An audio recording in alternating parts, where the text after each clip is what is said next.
think you have to make a distinction between the people who are genuinely and absolutely committed in the white community on the question of racial equality. And I must confess that I think they're in a very small minority. I think the vast majority of white Americans will go but so far. It's a kind of installment plan for equality, and they're always looking for an excuse to go but so far. Why are they looking for the excuse? What is it about the Negro? I mean, every other group that came as an immigrant somehow, not easily, but somehow got around it. Is it just the fact that Negroes are black? That's a part of it, and that grows out of something else. You can't thingify anything without depersonalizing that something. If you use something as a means to an end, at that moment you make it a thing and you depersonalize it. The fact is that the Negro was a slave in this country for 244 years. That was a willful thing that was done. The Negro was brought here in chains, treated in very inhuman fashion, and this led to the thingification of the Negro. So he was not looked upon as a person. He was not looked upon as a human being with the same status and worth as other human beings. And the other thing is that human beings cannot continue to do wrong without eventually rationalizing that wrong. So slavery was justified morally, biologically, theoretically, scientifically, everything else. And it seems to me that white America must see that no other ethnic group has been a slave on American soil. That is one thing that other immigrant groups haven't had to face. The other thing is that the color became a stigma. American society made the Negro's color a stigma, and that can never be overlooked. So I think these things are absolutely necessary. The other thing is that America freed the slaves in 1863 through the Emancipation Proclamation of Abraham Lincoln, but gave the slaves no land or nothing in reality, and as a matter of fact, to get started on. At the same time, America was giving away millions of acres of land in the West and the Midwest, which meant willingness to give the white peasants from Europe an economic base. And yet it refused to give its black peasants from Africa, who came here involuntarily in chains and had worked free for 244 years, any kind of economic base. And so emancipation for the Negro was really freedom to hunger. It was freedom to the winds and rains of heaven. It was freedom without food to eat or land to cultivate, and therefore it was freedom and famine at the same time.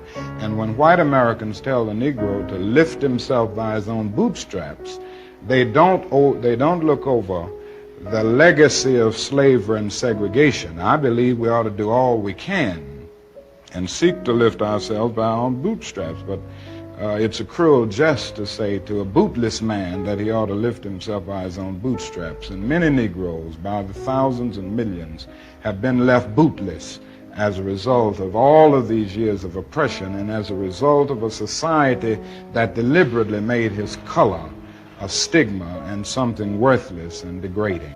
They attack black people after they've been murdered when they did absolutely nothing wrong. You're pushing us to the limit. And what do I mean by that? You're asking us to talk about history, the history of the South. This is in Georgia. What happened in Georgia? There were savages in Georgia. It was the ancestors of the white right-wingers. They were absolute savages. They murdered people, they lynched people, they raped people, they enslaved people. They took babies and sold them as property. You want to talk about savages? Your ancestors were the biggest savages the world has ever seen. So don't you dare call a black man a savage after you murdered him. Don't you dare do that. I'm so sick of African Americans being called violent when the world's worst violence was done to them, not by them, to them, not by We need to understand the historical pedigree of that. That is symbolic of the entire history of race and class politics in America. The history of rich white people telling working class and poor white people that their problem are black and brown people. Beginning in the 1600s, that is what happens. Prior to about 1670 or so, there was no such thing as the white race, at least not recognized as such, called as such. That is not what people of European descent were when they were in Europe. They were English, they were Irish, they were Scottish, they were whatever they were. They were not white. Only in the colonies do we become white, and for a very specific reason, because folks from Europe on their teams. They created this mentality that said, you're now a member of the white race, you're on our team, you're wearing our uniform. Now you're at the end of the bench, you may not get in the game, but you're on our team, you see. So then they start putting white folks, now called, on the slave patrols, right? Didn't really give them any land or any real power except the power to control people of color, which is why folks of color say, and they are right, that modern policing traces to the system of slave patrols and slavery, and we have to be clear on that because that's the history, right? Whiteness was created to divide and conquer, to create the notion that even though you might not have much, at least you're not black, at least you're not indigenous, at least you're not Mexican, at least you're not Chinese working on the railroads to build the transcontinental economy. You may not have much, but at least you have, as W.E.B. Du Bois said, the psychological wage of whiteness. And it's a trick that was played during the Civil War era on my people in the South, right? Rich folk, landowners in the South telling poor white folks who didn't own anything that they got to go out and fight to preserve the rich man's property in human beings. Fascinating. Why would you do that? Why would I go fight for your property? Well, because you told me that if I don't, these slaves are going to take my job. No, fool, they got your job. That's the point. If you got to charge $1 a day and you can make them work for free because you own them, guess who got the gig, Jack? Not you. When in fact, the system of enslavement was in the long run against the class interest of working class white folks, but they got suckered. Same thing happened in the union movement.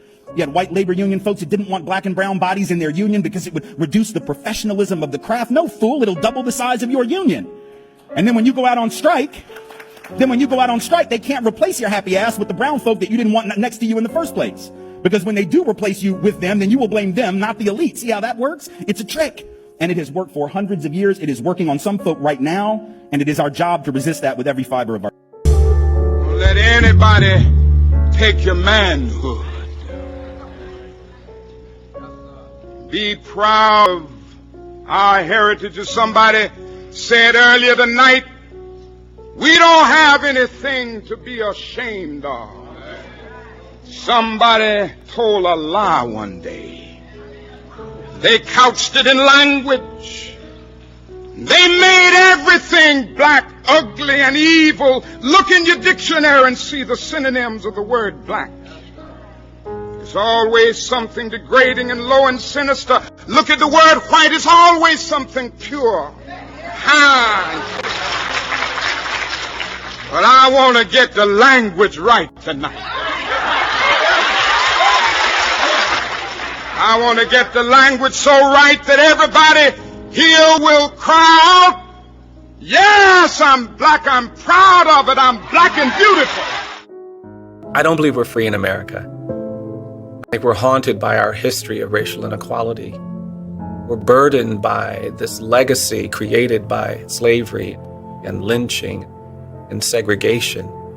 And whether you're born in 2017 or 1930, you are affected by the environment that we have created by being silent.